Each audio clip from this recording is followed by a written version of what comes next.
Students, आपका जो topic है मीडिया मार्केट का, ये काफ़ी सिंपल टॉपिक है बेटा। सिंपली आपको पता है, जैसे हम मार्केट यानी कि जो ये विभिन्न माध्यम होते हैं, टेलीविज़न, इलेक्ट्रॉनिक मीडियम का और जो प्रिंट मीडिया है, डिजिटल मीडिया है, तो इन सब के जो है कुछ अलग ऑडियंसेस होते हैं। तो ये चेक करते रहते हैं क्योंकि बहुत सारे लोगों ने इस पे जो है स्टेक होल्डर्स होते हैं, they invest in this. So when they invest in this, they try to research कि हमें कहाँ पे क्या चीज़ प्रोवाइड करनी चाहिए, यानी कि नीड बेस्ड होता है। ठीक है, फॉर एग्जांपल गुजरात स्टेट है तो वहाँ पे गुजराती भाषा का मीडिया जो है, ऑब्वियसली वहाँ पे जो अगर न्यूज़पेपर्स देने होंगे या वहाँ पे टेलीविज़न चैनल्स चलाने होंगे या वहाँ पे जो इंटरनेट है, लाइक फेसबुक है या सोशल नेटवर्किंग साइट्स हैं, उस पर गुजराती ऑप्शंस देने होंगे, तभी तो वो लोग उस चीज़ को बेहतर ढंग से यूटिलाइज़ कर पाएंगे।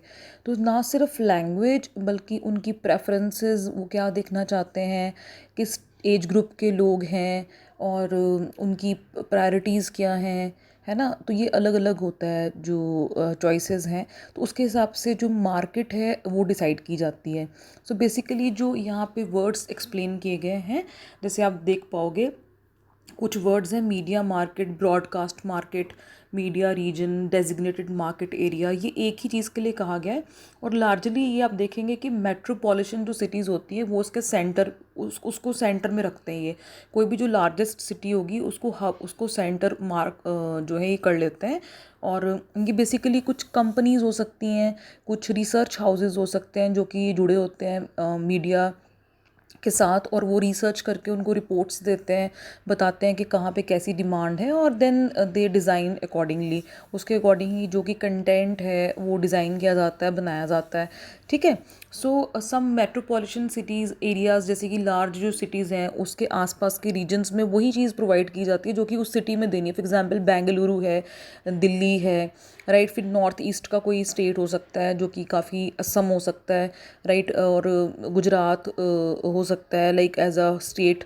तो उसके गुजरात में जैसे अहमदाबाद हो सकता है, सूरत, इस तरह से जो बिग एरियाज़ हैं, बिग सिटीज़ हैं, उनको ये टारगेट कर लेते हैं और फिर उसके आसपास जो है स्टडी करते हैं। सो ये साइकोग्राफिकली भी स्टडी करते हैं कि लाइक जो इनकम लेवल्स कैसे हैं लोगों के, ठीक है, और अदर नॉन फिजिकल कैरेक्टर्स की जो फिर ऑब्वियसली देखिए एडवर्टाइजमेंट्स भी उसके अकॉर्डिंग चलाए जाते हैं। ठीक है।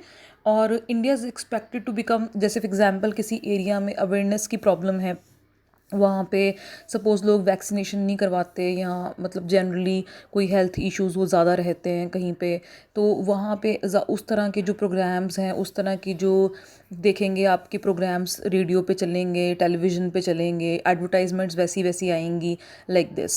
So India is a huge market. अगर कंज्यूमर की बात करें तो India is a huge market. 10 entertainment और मीडिया मार्केट्स में ग्लोबली जो आ जाता है। एंड कुछ ऐसी ऑर्गेनाइजेशंस हैं जिन्होंने जॉइंट स्टडी की है, एंड वो बताते हैं कि India is among the fastest growing markets and will be the one of the top 10 by 2022। 2022 के तक ये क्या होगा, टॉप 10 कंट्रीज़ में आएगा। और बहुत ज़्यादा अराउंड 52.68 बिलियन जो है डॉलर्स हैं, यूएस डॉलर्स हैं, उसकी एक्सपेक्टेड रीच रहेगी। तो क्यों ना यहाँ पे फिर ऑब्वियसली यहाँ पे फिर इंटरनेशनल प्लेयर्स आएंगे, जो कि मीडिया से जुड़े हाउसेस हैं, वो लोग आएंगे। जैसे आपने कोरोना टाइम्स में देखा, लॉकडाउन पीरियड में, ये जो नेटफ्लिक्स है, अमेज़ॉन प्राइम है, इरोज है, बहुत सारी ऐसी कंपनीज है, सोनी लिव है, तो इन्होंने क्या किया कि वेब सीरीज़ बनाने शुरू कर दिए और बहुत ही अफोर्डेबल प्राइसेस में देने शुरू कर दिए। इतने सारे लोग हैं तो यहाँ पे जो है बहुत इजीली वो गेन कर पाते हैं। तो इस तरह से जो है चीज़ें की जाती हैं। एंड देन आपको पता है कि जो पूरा का पूरा जो डिजिटल मीडिया है वो तो चलता ही इंटरनेट के ऊपर है। तो इंटरनेट फैसिलिटीज़ के ऊपर उसके जो डाटा टैरिफ्स हैं बहुत लोअर हैं। फॉर एग्जांपल आप जियो के पैक ले लो, या आप वोडाफोन का ले लीजिए, या कोई और कंपनी का देखेंगे तो बहुत लीस्ट अमाउंट से कई बार ये डेली बेसिस पे भी पैक रखते हैं कि 11 रुपीज़ का पैक, जैसे daily 1 day pack of data, इस तरह की चीज़ें भी रखते हैं ताकि according to people, so that कि वो लोग यूटिलाइज़ कर सकें हर तरह से। मतलब सस्ते से लेके बहुत हायर लेवल तक जो है इनके टैरिफ जो है डाटा प्लान्स जाते हैं। और ताकि हर तरह का जो इनकम ग्रुप है वो इस चीज़ को पूरा कर सके, कंज्यूम कर सके इलेक्ट्रॉनिक जो सॉरी डिजिटल मीडिया को है।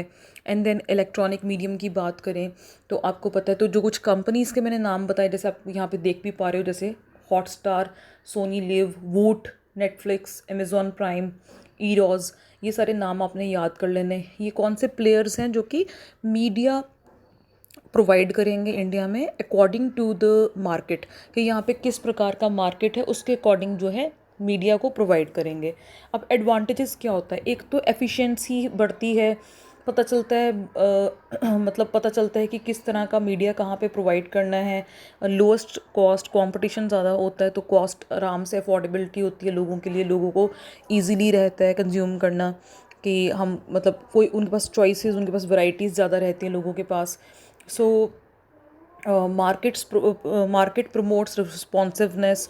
तो जब मार्केट रिसर्च की जाती है, देखा जाता है कि कहाँ पे किस चीज़ की डिमांड है, तो ज़्यादा से ज़्यादा लोगों की चॉइसेस और ओपिनियंस पता चलते हैं, तो फिर उससे ज़्यादा मतलब वही चीज़ क्रिएट की जाती है जो कि लोगों को डिमांड है जिस चीज़ की। फॉर एग्ज़ाम्पल कहीं कोई पर्टिकुलर एरिया है जहाँ पे स्पोर्ट्स को लेके बहुत मतलब कह लीजिए कि अवेयरनेस ऑलरेडी है, और या वहाँ पे लोग फुटबॉल मैचेस बहुत ज़्यादा देखते हैं, तो यहाँ पे उस हिसाब से फिर वहाँ पे ऐसा मीडिया तैयार किया जाता है, जो कि कंटेंट क्रिएट किया जाता है, वैसा इन्वेस्टमेंट्स की जाती हैं कि लोग उस चीज़ को मतलब देख सकें।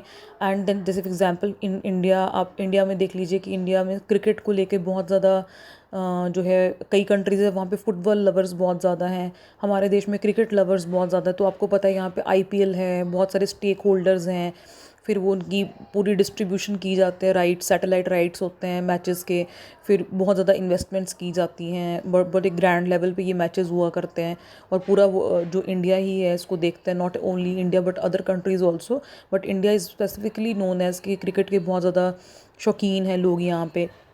Then markets promote flexibility, companies जो होती हैं जो रिस्पॉन्ड करती हैं मार्केट बेस्ड इकोनॉमी पे, तो यहाँ पे मतलब फ्लेक्सिबल होती हैं, they immediately react to the new demands. कोई न्यू डिमांड्स आती है तो उन पे रिएक्ट करती हैं, और कंपटीशन भी चलता रहता है, लोगों को भी वैरायटी मिलती रहती है। इनोवेशन, मार्केट की वजह से इनोवेशन आता है, बहुत सारे जो डिफरेंट प्रोड्यूसर्स हैं एक्सपेरिमेंट करते हैं न्यू प्रोडक्ट्स के साथ, न्यू सर्विसेज के साथ, ठीक है। जैसे फॉर एग्जांपल मैंने अब रिसेंटली बठिंडा का एक लोकल न्यूज़पेपर देखा था। यहाँ पे एक आइल्स का एक सेंटर है जो कि एक ऐसा न्यूज़पेपर निकालता है जिसमें कि साथ में ट्रांसलेशन भी दी होती है। एग्जांपल एक पेप I don't know exactly about the name, I forgot the name, but यहाँ पे देखिए इस बेल्ट में बहुत है शौक लोगों को, यहाँ पे माइग्रेशन बहुत ज़्यादा जो होता है, मतलब कनाडा जाते हैं लोग, अदर डिफरेंट कंट्रीज़ में दे गो। सो यहाँ पे आइल्स बहुत ज़्यादा करते हैं। आपको पता है कि बठिंडा सिटी में बहुत सारे आइल्स सेंटर्स भी हैं। तो रिसेंटली मैंने एक बार एक एडवर्टाइजमेंट देखा था एक आइल्स का कोचिंग सेंटर का, कि उन्होंने एक न्यूज़पेपर, अपना खुद का न्यूज़पेपर, रीजनल न्यूज़पेपर निकाला, जिसमें वो जो अखबार की खबरें हैं सारी उसको दोनों लैंग्वेजेस में छापते हैं, यानी कि बाइलिंगुअल पेजेस हैं उनके, कि जैसे एक पेज इंग्लिश का होगा तो उसी की ट्रांसलेशन हिंदी होगी। तो this is very innovative thing, right. इस तरह की innovations according to the area जो है की जाती हैं, right. So thank you so much.